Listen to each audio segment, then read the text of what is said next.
Hello and welcome back to the Cannes Parallel Challenge 2024. My name is Arno. And my name is Matt, and in today's video, we're going to be talking about Francis Ford Coppola's films One from the Heart and Megalopolis.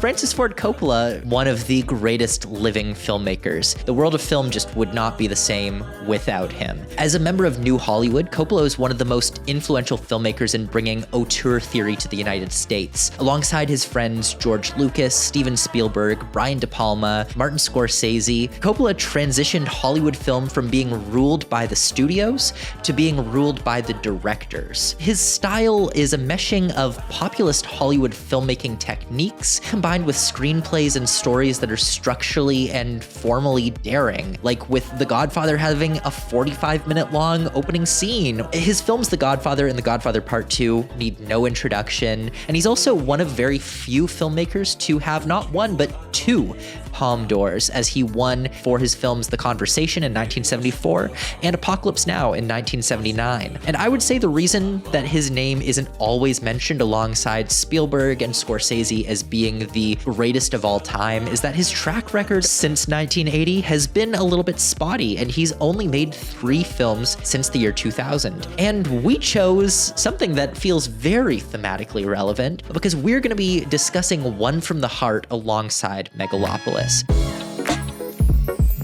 There's a reason you may not have heard about One from the Heart until now. So Francis Ford Coppola made Apocalypse Now in 1979, which wound up being one of the most draining and difficult directing experiences in the history of cinema, and it's been well documented. After this experience, Coppola wanted to do the exact opposite, to serve as this antidote to Apocalypse Now. Not only is One from the Heart the opposite of Apocalypse Now on paper, it's a musical, it's a relatively short runtime, there's an urban setting, etc., but the mode of production would be drastically different too. Coppola was tired of dealing with the elements and having to wait for nature to give him the right light or the right gust of wind, so he pioneered a new method of filmmaking that would combine the old Hollywood studio setting with this emerging live digital multicam technology. This would give Coppola full control through sets built in sound stages along with real-time editing. So the story of the film itself is set in Las Vegas, where a couple reach their 5-year engagement anniversary, but after the couple fight out of a desire for something more exciting to come out of their lives,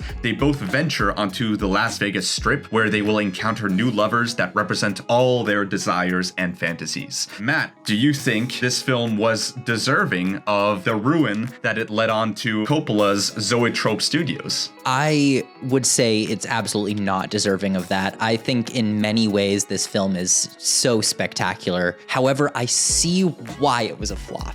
This film takes the Hollywood musical genre and just spitting in their face. I can see why, if an audience went in and saying this is a musical, why they'd be pissed. I get it. Like, it's an anti-musical in a way similar to Annette a few years ago. But to me, I found this to be inventive, boundary pushing, beautiful, with sets that were awe-inspiring. The music was just gorgeously sultry with these Tom Waits songs in the background constantly, and the neon lights twinkling at all times. It is pure style over substance. And while the script might not have been great, the style was magnificent. It was much better than I expected. It's good you mentioned Annette, because they are very much trying to take the musical genre and do a kind of subgenre out of it. Annette was trying to do this opera cinema, and this was trying to do like musical theater cinema, I would argue. Although I just wish I was watching Annette instead. I think you love it because the film has a lot to appreciate on the craftsmanship level and through technical innovation. And through what Coppola is doing, it's really interesting to see how nothing really feels real. Like, obviously these are sets recreating the Las Vegas Strip, none of which looks that much like Las Vegas, just kind of an idea of Las Vegas. The problem for me is that eye candy can only get you so far, And even then, it's candy I've already had before. Underneath the surface, there is nothing human about this film. The relationship between our two leads is more confusing than anything else, and to me, the ending is absolutely confounding. I'm sad to hear that. I mean, I know we differ on this type of film where it's filmmaking virtuosity with very little to do with the substance. I agree with you on that. This is not a well-written movie, but the sensual pleasures are just so much. It's just, Coppola was kind of laying the groundwork for a cinema that wasn't quite ready for him. And I can appreciate his ambition for what he thought cinema could be, and honestly, what cinema wound up being. I just wish that I could look back at this film as this revolutionary first step in something the world wasn't ready for, and not just this ambitious project that was doomed regardless of technological innovation. Coppola is just fearless. His films always defy convention and sort of go against what everyone else is doing. He is not a surfer. He is the wave. He is the one making what everyone else is doing. And sometimes his films change Hollywood forever, and sometimes people just simply do not like the direction he's going in. But one thing's for certain, he is always ahead of the curve.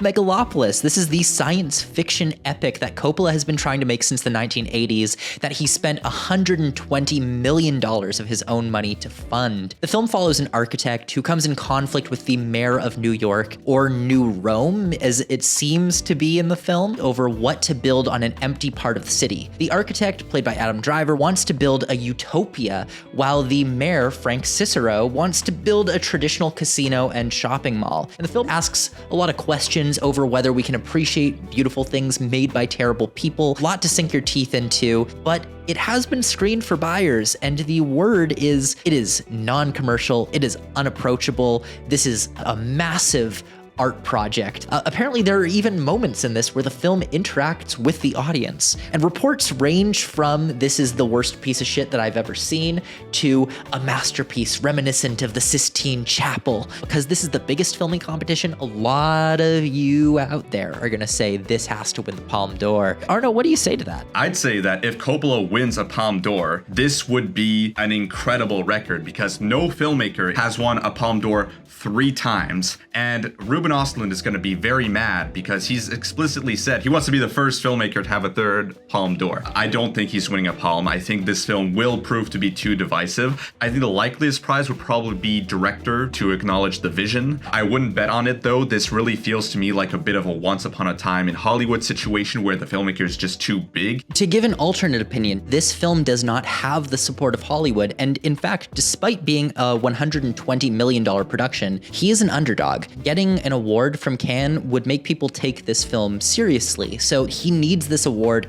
as much as anyone else. I would actually say I think this is most likely for the jury prize. The jury prize is usually awarded to a film that is ambitious and perhaps something that the entire jury didn't agree on, but there was enough passion from a few select members to give it a prize like that. In the next episode, we learn about relatively unknown Romanian filmmaker Emanuel Parvu through Mikado and his new film, 3 Miles to the End of the World. So come take that 3-mile journey with us to discover a new voice in Eastern European cinema.